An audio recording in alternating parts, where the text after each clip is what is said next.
Maharashtra bulletin, नई सोच नई दिशा।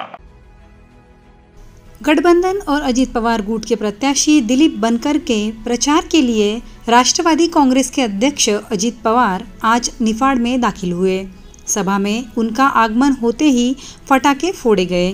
अजीत पवार का स्वागत किए जाने के बाद उनका संबोधन शुरू हुआ। भाजपा के पूर्व सांसद हरीशचंद्र चव्हाण का आज सुबह ही बीमारी की वजह से निधन होने पर श्रद्धांजलि अर्पित की गई। काळाच्या नियतीच्या पुढे तुमचं माझं काही चालत नाही।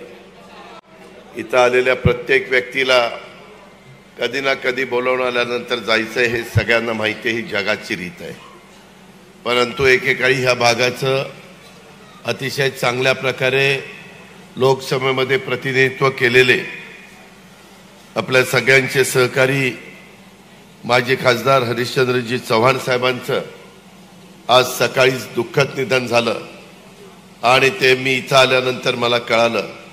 मी सुरुवातीलाच आपल्या सर्वांच्या वतीनं आणि तमाम माझ्या लोकसभा मतदारसंघातल्या जनतेच्या वतीनं, व्यक्तिशः माझ्या वतीनं मी हरीशचंद्र चव्हाण साहेबांना भावपूर्ण श्रद्धांजली अर्पण करतो। परमेश्वराचरणी प्रार्थना करतो की त्यांच्या कुटुंबियांना हे दुःख सहन करण्याची ताकद मिळो आणि त्यांना चिरशांती मिळो, अशा प्रकारची सुरुवातीलाच देवाच्या चरणी प्रार्थना करतो। पुन्हा एकदा त्यांना भावपूर्ण श्रद्धांजली अर्पण करतो।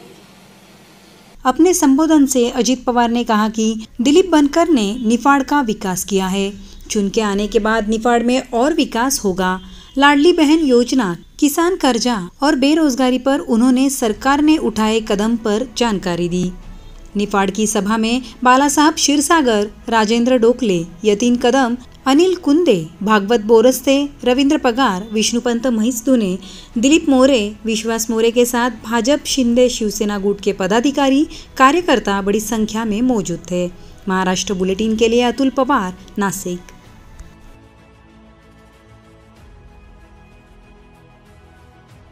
महाराष्ट्र बुलेटिन यूट्यूब चैनल को शेयर करें, सब्सक्राइब करें, बेल आइकॉन पर क्लिक करें।